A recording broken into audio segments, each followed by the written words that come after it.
미국 정부에 이어 미국인들까지 나섰습니다. 현재 미국에서 한국 산부를 돕기 위해 모인 성금 규모가 놀라운 수준에 이르고 있는데요. LA 산불 때 받았던 은혜를 갚아야 한다며 자원봉사자들이 속속 한국행을 선택하면서 도움의 손길이 계속되고 있습니다. 그 중에서도 한 미국인 간호사가 쓴 글이 화제를 모으고 있는데요. 지금 바로 전해드리겠습니다. 안녕하세요. 저는 미국에서 간호사로 일하는 에밀리 워커예요. 제겐 절대 잊지 못할 기억이 하나 있습니다. 2025년 1월 LA 북부에 닥친 대형 산불은 모든 것을 바꿔놓았어요. 간호사 생활 10년 차였던 저는 그동안 많은 응급 상황을 겪었지만 제 자신이 위험에 처할 줄은 몰랐습니다. 그날 아침은 평소와 다름없었어요. 병원 근무를 마치고 교회의 작은 집으로 돌아와 샤워를 하고 있었죠. 갑자기 비상경보음이 울렸습니다. 핸드폰을 확인하니 대피 명령이 떠 있었어요. 창밖을 내다보자 하늘이 붉게 변해 있었습니다. 옆집 매튜가 현관을 두드리며 당장 대피해야 한다고 소리쳤어요. 급하게 옷을 걸치고 가방에서 여권과 중요 서류만 챙겨 뛰쳐나왔어요. 거리는 이미 혼란스러웠습니다. 사람들은 짐을 싣고 차에 올라타느라 정신이 없었어요. 저도 서둘러 차에 탔지만 도로는 이미 꽉 막혀 있었습니다. 누군가 이러다 모두 타 죽을 거야 라는 절망적인 중얼거림이 귀에 맴돌았어요. 시간이 지날수록 하늘은 더 어두워졌고 바람은 점점 강해졌어요. 차들은 움직이지 않았습니다. 뒤를 돌아보니 불길이 점점 가까워지고 있었어요. 공포에 질려 차에서 내렸습니다. 사람들도 하나둘 차를 버리고 도보로 대피하기 시작했어요. 저도 그들을 따라갔죠. 하지만 연기가 자욱해지면서 방향 감각을 잃었습니다. 주변은 아비규환이었어요. 아이들은 울고 어른들은 소리치고 공기는 점점 탁해졌습니다. 숨을 쉴 수 없었어요. 마스크도 없이 손수건으로 입을 가리며 걸었지만 기침이 멈추지 않았어요. 다리에 힘이 빠지기 시작했습니다. 여기서 쓰러지면 끝이다라는 생각이 들었어요. 간호사로서 화상과 연기 흡입의 위험성을 너무 잘 알고 있었습니다. 그렇게 도로변에 쓰러져 있을 때였어요. 갑자기 누군가 제 어깨를 잡았습니다. 고개를 들어보니 아시아인 청년이 서툰 영어로 제 상태를 물었어요. 간신히 숨을 쉴 수 없어요 라고 대답했죠.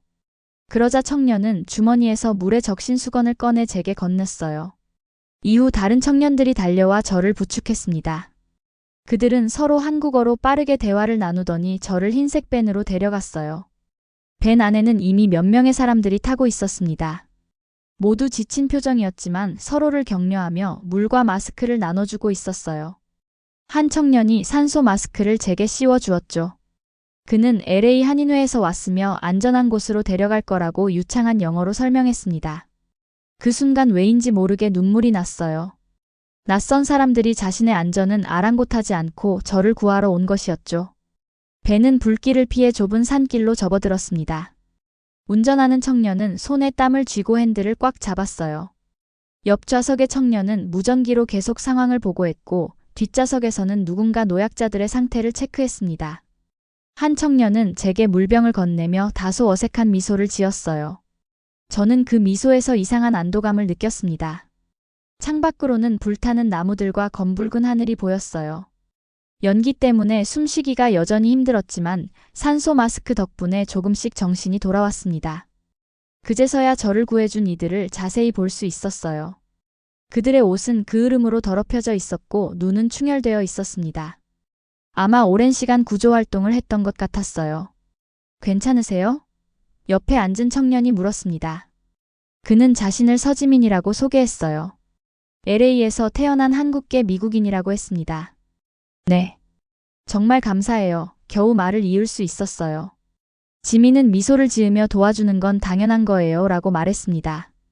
그 말이 왜 그렇게 마음에 와닿았는지 모르겠어요. 당연하지 않았거든요. 그들은 낯선 사람을 위해 위험을 무릅쓰고 있었습니다. 배는 지그재그로 좁은 길을 빠져나가며 불길을 피했어요. 창 밖으로 보이는 풍경은 마치 영화 속 장면 같았습니다. 불타는 집들과 버려진 차들, 그리고 연기로 뒤덮인 하늘.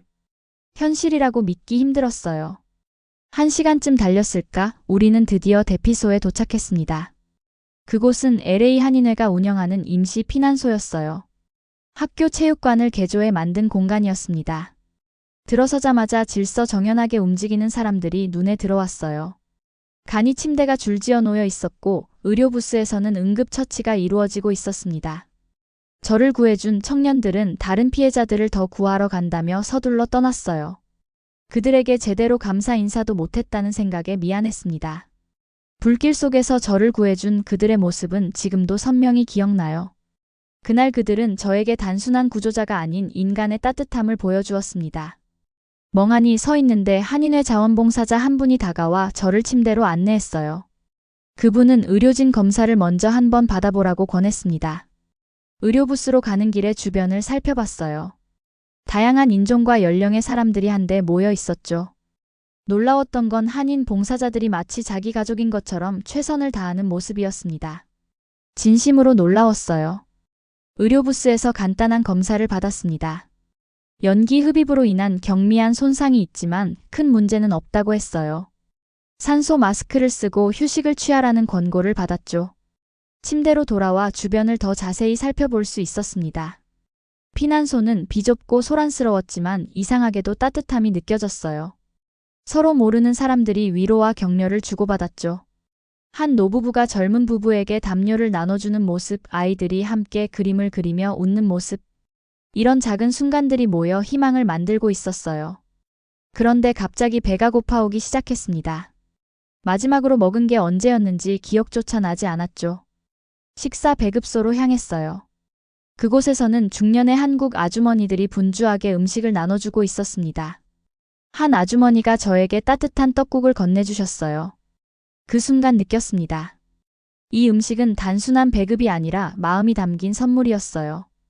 낯선 음식이었지만 한식을 처음 먹는 제게도 어색하지 않은 음식이었습니다. 따뜻한 국물이 저를 다독여주는 것 같았어요. 앉아서 음식을 먹으며 감사 인사를 전했습니다.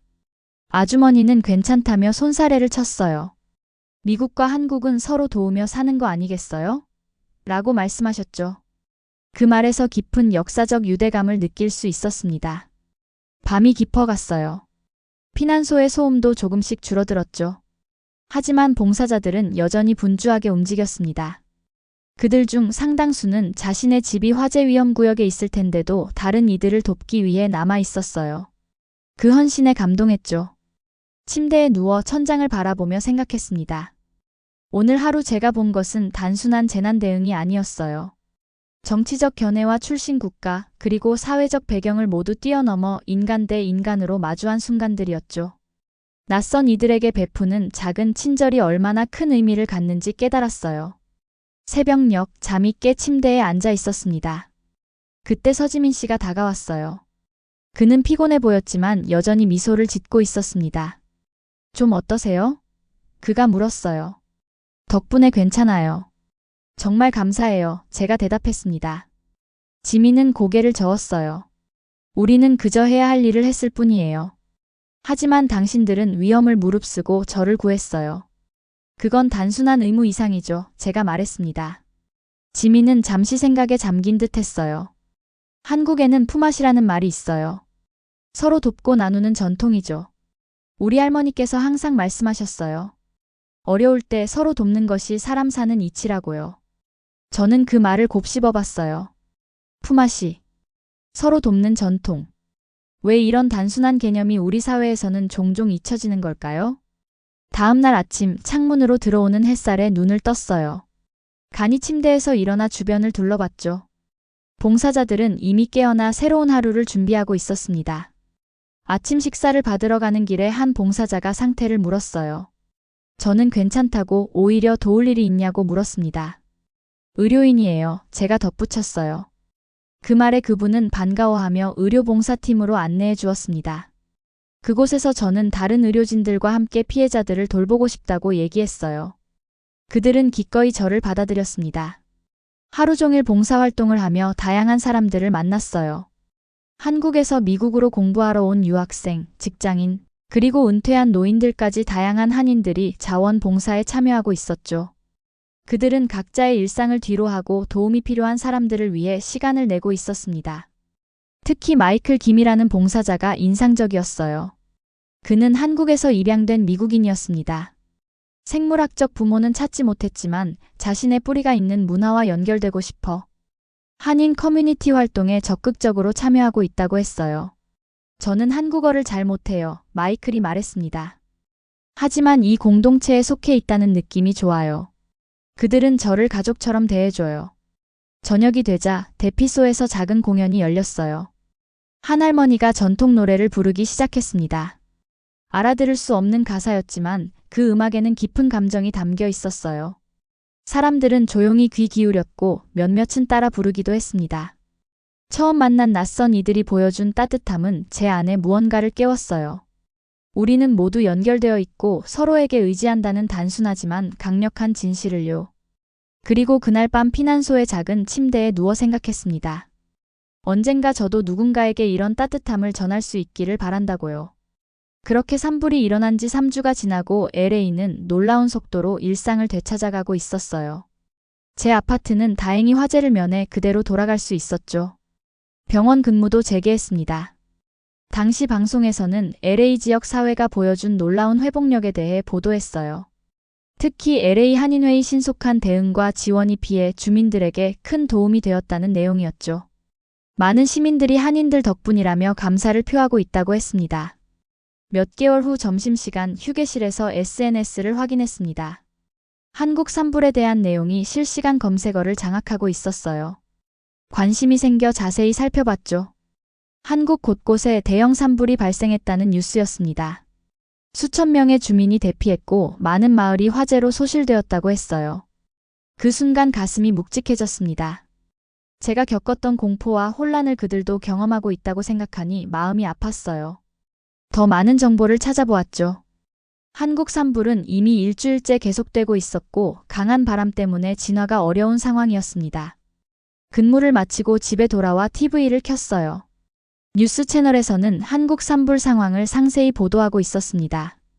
카메라는 불타는 산림과 연기로 뒤덮인 마을들을 비추고 있었죠. 그 장면은 제가 겪었던 LA 산불과 너무나 닮아 있었어요. 놀라웠던 건 LA 지역 사회의 반응이었습니다. 한인 커뮤니티는 물론이고 다양한 배경의 시민들이 한국을 돕기 위한 캠페인을 시작했어요. SNS에는 모금 활동 링크가 공유되고 물품 기부센터가 설립되었죠. LA에서 한국행 자원봉사자들도 모집하고 있었습니다. 이 모든 움직임이 제 가슴을 울렸어요. 제가 받은 도움을 이제 돌려줄 수 있는 기회라고 생각했죠. 밤새 한국 산불 관련 뉴스를 찾아보았습니다. 의료진이 부족하다는 기사가 눈에 띄었어요. 특히 응급처치와 호흡기 질환 관리가 가능한 의료인이 필요하다고 했죠. 결심했습니다. 저도 자원봉사자로 한국에 가기로요. 아침 일찍 병원 인사과에 찾아가 휴가를 신청했어요. 다행히 병원장은 제 결정을 지지해 주었죠. 인도주의적 목적이라며 특별 휴가를 승인해 주었습니다. 다음으로 LA 한인회에 연락했어요. 자원봉사 의향을 밝히자 담당자는 매우 기뻐했습니다. 의료진이 절실히 필요한 상황이라며 제 경력과 전문성이 큰 도움이 될 거라고 했어요. 한국행 봉사단이 이미 구성 중이었고 2일 후에 출발 예정이라고 했습니다. 집으로 돌아와 짐을 꾸리기 시작했어요. 여권과 의료 자격증, 필요한 약품들을 챙겼죠. 출발 전날 LA 한인 사무실에서 봉사단 오리엔테이션이 있었어요. 그런데 그곳에서 놀라운 사실을 알게 되었죠. 제가 참여하는 의료봉사단은 총 15명으로 구성되었는데 그중 5명은 저를 구해주었던 그 한인 청년들이었습니다. 그들을 다시 만나게 되어 정말 기뻤어요. 서로를 알아보고 반가운 인사를 나눴습니다. 그들도 저를 기억하고 있었고 제가 봉사단에 합류한 것을 진심으로 기뻐했어요. 서지민은 이것이 바로 정의라고 설명했습니다. 서로 어려울 때 돕는 한국의 전통적 가치라고 했죠. 오리엔테이션에서는 한국 산불 상황과 우리가 할 일에 대한 설명이 있었어요. 한국의 산불은 점점 더 확산되고 있었고 국제적 지원이 필요한 상황이었죠. 우리는 주로 대피소에서 의료 지원을 담당하게 될 거라고 했습니다. 집으로 돌아와 마지막 준비를 마쳤어요. 창 밖으로 LA의 밤하늘을 바라보며 생각했습니다. 한 달 전 불길 속에서 도움을 받는 입장이었어요. 이제는 제가 도움을 주는 사람이 되었죠. 이것이 인생의 순환이구나 싶었습니다. 다음 날 아침 비행 전 봉사단원들이 모여 작은 회의를 했어요. 우리 팀은 총 15명으로 의사 2명과 간호사 5명, 그리고 응급구조사 3명, 통역과 행정 담당 5명으로 구성되어 있었습니다. 다양한 배경의 사람들이 모였지만 모두 한 가지 목표를 가지고 있었죠. 한국 산불 피해자들을 돕겠다는 마음이었어요. 팀장인 박성준 박사님이 현재 한국 상황에 대해 브리핑했습니다. 강원도 지역의 산불은 계속 확산되고 있었고 벌써 수천 명의 이재민이 발생했다고 했어요. 국제 지원이 속속 도착하고 있지만 아직 부족한 상황이었죠. 특히 의료 지원이 절실했습니다. 그렇게 인천행 비행기에 오르며 잔뜩 긴장했어요. 미지의 나라로 향하는 여정이었지만 이상하게도 두렵지 않았습니다. 오히려 사명감이 느껴졌죠. 이것은 단순한 자원봉사가 아니라 제가 받은 은혜를 돌려주는 과정이라고 생각했어요. 13시간의 긴 비행이었지만 마음은 이상하게 평온했어요. 옆자리에는 LA 한인회 소속 자원봉사자인 서지민이 앉아 있었죠. 지민은 제게 한국에 가본 적이 있냐고 물었어요. 저는 없다고 대답했죠. 사실 아시아 지역은 한 번도 방문한 적이 없었습니다. 지민은 친절하게 한국 문화와 기본적인 예절에 대해 알려주었어요. 인사 방법부터 음식 문화, 그리고 존댓말까지. 낯설었지만 흥미로웠습니다. 비행시간 동안 봉사단원들과 많은 대화를 나눴죠. 그들 중에는 놀라운 이야기를 가진 사람들이 많았어요. 윤재호 선생님은 은퇴한 의사로 LA 산불 당시 자신의 집이 완전히 타버렸다고 했습니다. 그런데도 다른 이들을 돕겠다며 한국행을 자원했다고 해요. 그 이야기를 들으며 깊은 감동을 받았습니다. 자신의 아픔을 뒤로하고 남을 생각하는 그 마음이 정말 대단하게 느껴졌어요. 또 다른 봉사자 마이클 김은 한국에서 입양된 미국인이었습니다. 그는 생물학적 부모를 찾지는 못했지만 자신의 뿌리가 있는 나라를 돕고 싶다고 했어요. 재난 구호 경험이 많아 이번 봉사에 큰 도움이 될 거라고 했죠. 창밖을 보니 하늘이 점점 어두워지고 있었어요. 기내등이 어두워지고 대부분의 승객들이 잠들기 시작했습니다. 하지만 저는 쉽게 잠들 수 없었죠. 머릿속은 이미 한국에 가 있었으니까요. 어떤 사람들을 만날지, 어떤 도움을 줄 수 있을지 생각했습니다. 비행기가 인천국제공항에 착륙했습니다. 창 밖으로 보이는 한국의 첫 인상은 질서 정연함이었어요. 깔끔한 공항과 효율적인 시스템이 눈에 띄었죠. 입국 심사를 마치고 수화물을 찾아 출구로 향했습니다. 출구에는 한국 정부 관계자와 현지 구호단체 담당자들이 우리를 기다리고 있었어요. 그들은 정중하게 인사하며 우리의 도움에 감사하다고 전했습니다. 그렇게 우리는 한국 땅을 밟게 되었고 곧바로 경상북도 의성군으로 향하는 버스에 올랐어요. 버스 안에서도 봉사단원들의 이야기는 계속되었습니다. 각자의 기대와 걱정, 그리고 희망을 나누었어요. 제 마음속에는 이상한 감정이 있었습니다. 낯선 나라에 왔지만 이상하게도 편안함이 느껴졌어요. 마치 오래전부터 알고 있던 곳에 돌아온 것 같은 느낌이었습니다. 의성군에 가까워질수록 풍경은 점점 달라졌어요. 멀리서부터 하늘에 검은 연기가 보이기 시작했습니다. 그리고 드디어 목적지에 가까워졌을 때 산불의 참혹한 흔적이 눈앞에 펼쳐졌죠. 푸르던 산들이 검게 그을려 있었고 여전히 일부 지역에서는 연기가 피어오르고 있었어요. 버스가 응급재난본부 앞에 도착했습니다. 그곳은 학교 건물을 임시로 개조한 통제센터였어요. 건물 주변에는 소방차와 구급차, 군용 차량들이 분주하게 움직이고 있었죠. 우리 봉사단은 짐을 내리고 재난본부로 향했습니다. 본부 안은 정신없이 바빴어요. 다양한 구호단체와 정부 관계자들이 회의를 하고 상황판을 업데이트하고 무전기로 소통하는 모습이 눈에 들어왔습니다. 놀라웠던 건 그 혼잡한 상황 속에서도 느껴지는 질서였어요. 모두가 자신의 역할을 정확히 알고 움직이는 듯 했습니다. 한국 측 코디네이터가 우리를 맞이해 상황 브리핑을 시작했어요. 현재 산불은 건조한 기후와 강한 바람으로 인해 빠르게 확산되었고 이미 여러 마을이 피해를 입었다고 했습니다. 다행히 인명피해는 크지 않았지만 많은 주민들이 집을 잃고 대피소에서 생활하고 있었죠. 우리 의료팀은 3곳의 대피소를 순회하며 의료 지원을 할 예정이라고 했어요.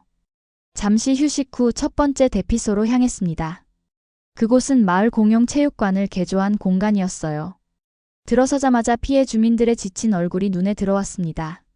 노인부터 아이들까지 다양한 연령층의 주민들이 임시 거처에서 생활하고 있었죠.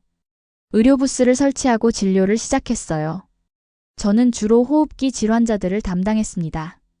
연기 흡입으로 인한 기침과 호흡 곤란, 그리고 눈 자극 증상을 호소하는 사람들이 많았어요. 언어는 통하지 않았지만 지민과 다른 통역 봉사자들의 도움으로 소통할 수 있었습니다. 첫 환자는 80대 할머니였어요. 연기 흡입으로 인한 기침과 호흡 곤란을 호소하셨습니다. 진찰을 마치고 약을 처방하자 할머니는 제 손을 꼭 잡으셨어요. 통역을 통해 할머니가 하신 말을 들었습니다. 정말 이런 곳까지 와줘서 고맙다는 말씀이었죠. 그 순간 제 눈시울이 뜨거워졌어요. 오후 내내 많은 환자들을 진료했습니다. 모두가 힘든 상황이었지만 그들의 얼굴에서는 희망의 빛이 느껴졌어요. 서로를 도우며 함께 이겨내려는 강한 의지가 보였습니다. 특히 젊은이들이 노인들을 세심하게 돌보는 모습이 인상적이었어요. 그날 밤 대피소 주변을 산책했습니다. 해가 지고 있었지만 멀리 산에서는 여전히 불빛이 보였어요. 소방관들이 밤새 진화 작업을 이어갈 거라고 했습니다. 그들의 헌신에 깊은 존경심이 생겼어요. 다음 날 아침 일찍 일어나 두 번째 대피소로 향했습니다. 그곳은 첫 번째보다 더 깊은 산 속에 위치해 있었어요. 도로 곳곳이 산불로 인해 파손되어 이동이 쉽지 않았습니다. 창 밖으로 보이는 풍경은 마치 전쟁터와 같았어요. 타버린 집들과 검게 그을린 나무들, 그리고 여전히 피어오르는 연기. 두 번째 대피소에 도착했을 때 이곳은 상황이 더 심각했습니다. 의료 지원이 거의 없었던 터라 많은 주민들이 치료를 기다리고 있었어요. 서둘러 의료부스를 설치하고 진료를 시작했습니다. 그날 오후 잠시 휴식을 취하는 동안 한국 소방대원들과 이야기할 기회가 있었어요. 그들은 며칠째 잠도 제대로 못 자고 진화 작업을 하고 있었습니다. 피로가 역력했지만 포기하지 않는 강한 의지가 느껴졌어요. 소방대원 중 한 명이 자신의 고향 마을이 불에 타버렸지만 여전히 다른 마을을 지키기 위해 싸우고 있다고 했습니다. 그 헌신에 깊은 감동을 받았어요. 셋째 날 우리는 세 번째 대피소로 이동했습니다. 그곳은 가장 심각한 피해를 입은 지역이었어요. 많은 주민들이 모든 것을 잃고 오직 입은 옷만 남은 채 대피해 있었죠. 그런 상황에서도 그들은 서로를 위로하고 작은 것에도 감사하는 모습을 보였습니다. 그 모습이 저에게는 큰 교훈이었어요. 그러던 중 무전기에서 긴급 메시지가 들어왔어요. 완전히 진화된 줄 알았던 지역에서 산불이 갑자기 다시 번지기 시작했다는 소식이었습니다. 강한 바람이 불어 잠복해 있던 불씨가 다시 활성화된 것이었죠. 더 큰 문제는 그 불길이 아직 대피하지 못한 작은 마을로 향하고 있다는 것이었어요. 본부는 즉시 비상태세로 전환되었습니다. 소방대와 군 병력이 급파되었고 구조팀도 즉시 출동 준비를 했어요. 마을 주민들에게 대피 명령이 내려졌지만 통신이 원활하지 않아 모든 주민에게 전달되었는지 확실하지 않았습니다. 제가 속한 의료팀에서도 현장 급파 의료 자원자를 모집했어요. 구조팀과 함께 현장으로 가서 혹시 필요한 응급처치를 제공하기 위해서였죠. 저는 즉시 손을 들었습니다. 그동안 현장에서 쌓은 경험이 도움이 될 것 같았어요. 지민과 응급구조사 마이클도 함께 자원했습니다. 신속하게 응급키트를 챙겨 구조팀 차량에 올랐어요. 차 안에서 현지 구조대원이 상황을 설명해 주었습니다. 불이 번진 마을은 산 깊숙이 위치한 작은 마을로 주로 노인들이 살고 있다고 했어요. 대부분 대피했지만 한 할머니가 연락이 닿지 않는다는 제보가 있었죠. 차가 산길을 오르는 동안 창 밖으로 연기가 점점 짙어지는 것이 보였습니다. 하늘은 회색으로 변해 있었고 공기는 점점 탁해졌어요. 마스크를 쓰고 있었지만 매캐한 냄새가 느껴졌습니다. LA에서의 기억이 되살아났어요. 그때의 공포와 혼란이 다시 떠올랐지만 이번에는 제가 도움을 주는 입장이었죠. 마을 입구에 도착했을 때 이미 일부 가옥에서는 불길이 보이기 시작했습니다. 구조팀은 빠르게 역할을 분담했어요. 저희 의료팀은 대기하면서 구조된 사람들에게 응급처치를 제공할 준비를 했습니다. 하지만 시간이 지나도 구조팀으로부터 아무런 소식이 없었어요. 무전기를 통해 상황을 확인하니 구조팀이 할머니의 집을 찾았지만 접근이 어렵다는 것이었습니다. 불길이 집 주변을 둘러싸기 시작했고 도로가 통제되었다고 했어요.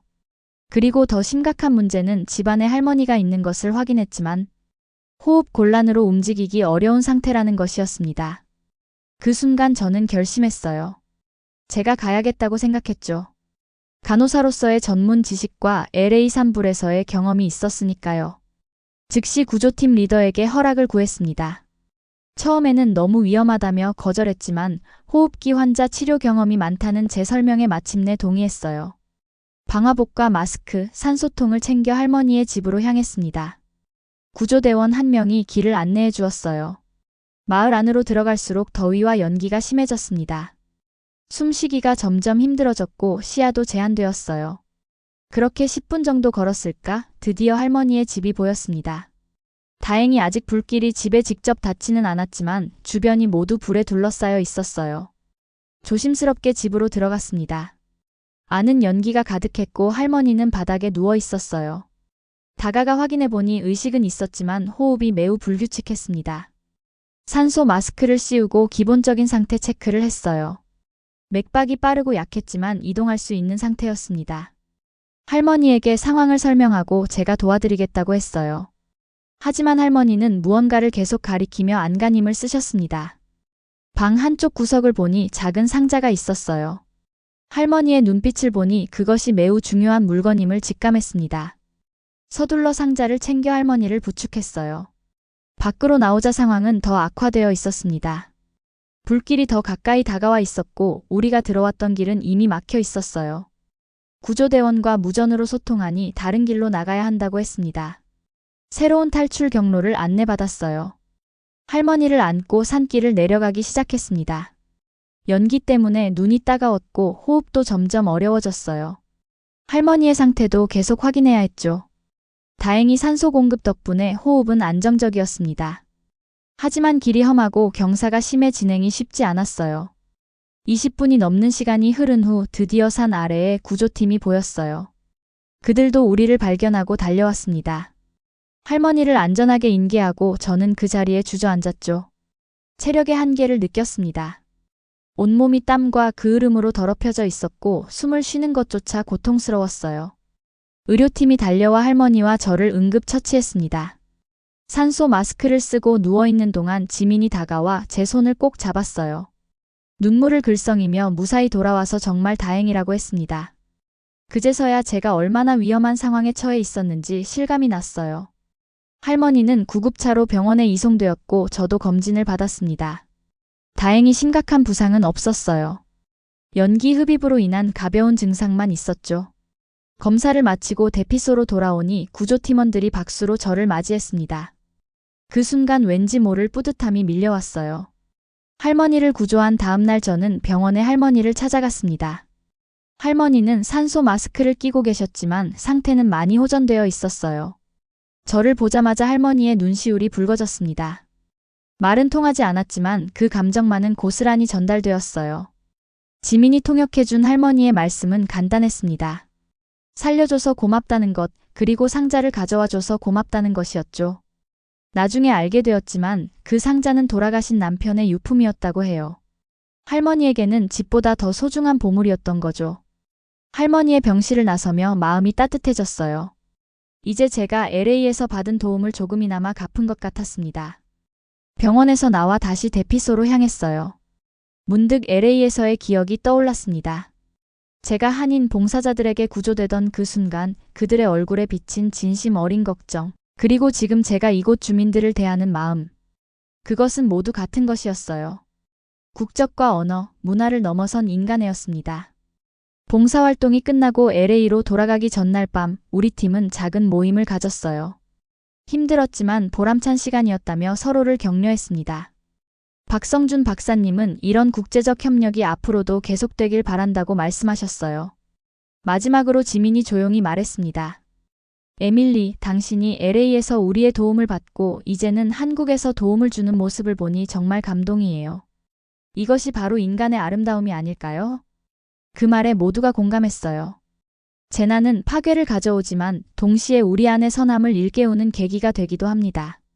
이번 경험을 통해 그것을 깊이 깨달았어요.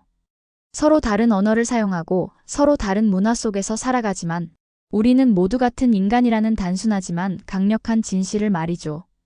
국경과 문화를 넘어 서로 돕는 것, 그것이 진정한 인간의 모습이 아닐까요? 저는 이제 LA의 병원으로 돌아가 일상을 이어갑니다. 하지만 한국에서의 경험은 제 삶에 영원히 남을 거예요. 받은 은혜를 돌려주는 과정에서 오히려 더 큰 선물을 받았다는 것을 깨달았으니까요. 오늘의 사연은 여기까지입니다. 한국과 미국의 독특한 인연, 위기 속에서 더욱 빛나는 특별한 우정, 어떻게 보셨나요? 서로를 돕는 따뜻한 마음들과 이재민들을 위해 댓글로 응원 남겨주세요. 오늘 영상 재미있게 보셨다면 구독과 좋아요, 알림 설정 꼭 부탁드려요.